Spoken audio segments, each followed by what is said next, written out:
டே இப்போ கூட நம்ம கோவா போகலன்னா நம்ம கேங்கே வேஸ்ட்டுடா அப்படின்னு உங்கள் ஃப்ரெண்டை டேக் பண்ணி தயவு செஞ்சு வாடா கோவா போகலான்னு இந்த ரீலை அமுச்சு விடுங்க. உங்கள் பசங்க கிட்ட சொல்லி ஒரே ஒரு 7,000 ரூபாய் ரெடி பண்ண சொல்லுங்கள். 7,000 ரூபாய் இருந்தால் நம்ம லக்ஸூரியாக ஒரு கோவா ட்ரிப் போயிட்டோம். நாங்கள் ரீசெண்டாக பசங்கள்லாம் பிளான் பண்ணி ஒரு 10 பேர் சேர்ந்து 5 நாள் ட்ரிப்பாக கோவாவுக்கு போயிருந்தோம்.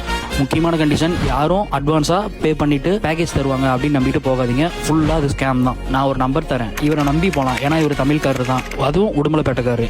நான் சொன்ன அந்த பேக்கேஜ் அமௌண்ட்டில் என்னென்ன இன்க்ளூட் ஆகுதுன்னு பார்த்தீங்கன்னா, நம்ம போனோடனே வாஸ்கோடகமா இல்லைனா மடகூர்லேருந்து நம்மளை பிக்கப் பண்ணிவிட்டு கேப் சென்ட் பண்ணிடுவாங்க.